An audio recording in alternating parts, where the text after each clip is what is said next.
Hello everyone, and welcome to the Introduction to Graphs lecture. In the Graphs section of the course, we're going to learn what a graph is and how to use it. We'll also learn how to implement the graph abstract data type using multiple internal representations, and you're also going to see how graphs can be used to solve a wide variety of problems. So what are graphs? Graphs are actually a more general structure than trees, and we can think of a tree as a special kind of graph. Graphs can be used to represent many real-world things, such as systems of roads, airline flights that connect from city to city, how the internet is connected from website to website, etc. Once we have a good representation for a problem, we can use some standard graph algorithms to solve what otherwise might seem to be a very difficult problem. So, computers can operate well with information presented as a graph. And an example graph may be the course requirements for a computer science major. So a really simple graph would look maybe something like this, where each vertex on this graph is a class, and then you have some edges pointing from vertex to vertex. And we'll go over the vocabulary in just a second. So, we just looked at an example of a graph, and now what we want to do is formally define a graph and its components. And we'll actually already know some of these terms from our discussion of trees earlier. First off is a vertex, which is also called a node. And it's the most fundamental part of a graph. It can have a name, which we will call the key, and a vertex may also have additional information, and we'll call this additional information the payload. Then you have an edge. An edge connects two vertices to show that there's a relationship between them. And edges may be just one-way or two-way. If the edges in a graph are all one way, we say that the graph is a directed graph. So for example, that class prerequisites graph that you just saw is actually a directed graph since you must take some classes before others. So if we go back to it and check it out, here we have some classes, and if you notice all the edges just go from one node or one vertex to another. There's actually no two-way ones here, meaning this is a directed graph, which makes sense because you have to take a class before going on to the next one. You don't go back and forth between classes. So we talked about nodes or vertices, what a vertex is, talked about edges. Now let's talk about weight. Edges may be weighted to show that there's a cost to go from one vertex to another. So for example, in a graph of roads that connect one city to another, the weight on the edge might represent the distance between two cities.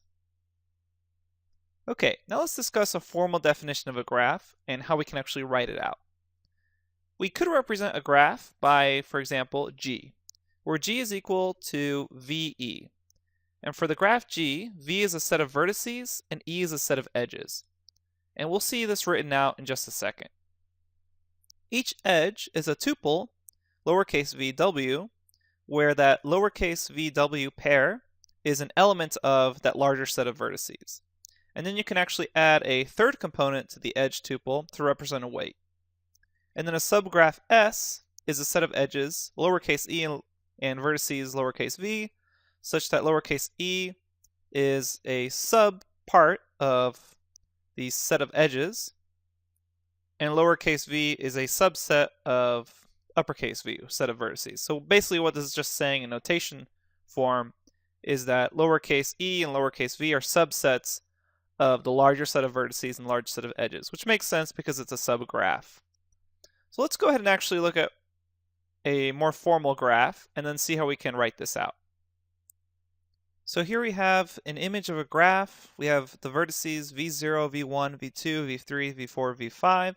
Notice how we have the edges pointing from one vertex to another, and then we have the weights to them.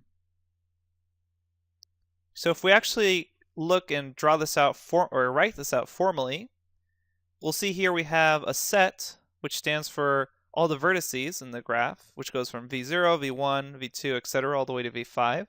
So you can use this set notation for each vertex. And then the edges is a set of tuples. You can see each edge is one vertex, then another vertex, and then the weight. So we look at this edge, it goes from v0 to v1 with a weight of 5.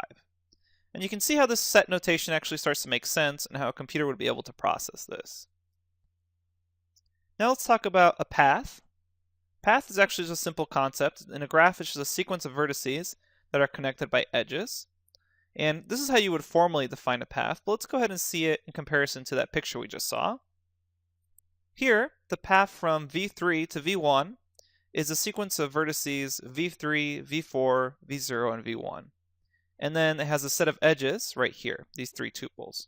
So if we actually go from v3 to v1, we'll see, since the edges are basically a directed graph, right? They're only going one way.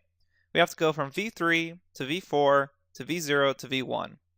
And that means we have three edges. This one that's weighted 7, this one that's weighted 1, and this one that's weighted 5. Finally, we can talk about a cycle. A cycle in a directed graph is a path that starts and ends at the same vertex. So a graph with no cycles is called an acyclic graph. A directed graph with no cycles is called a directed acyclic graph, or DAG. And later on, we'll see that we can solve several important problems if the problem can be represented as a DAG, or DAG. So, quick example of what a cycle would look like. In this case, v5 to v2 to v3 to v5, this little triangle, is a cycle, since we started and ended at the same vertex. Alright, so what did we do in this lecture? We saw what a definition of a graph is, both just informally and formally. We learned about some important graph vocabulary terms. And up next, we're going to learn how to represent and implement a graph. Okay, thanks everyone, and I'll see you at the next lecture.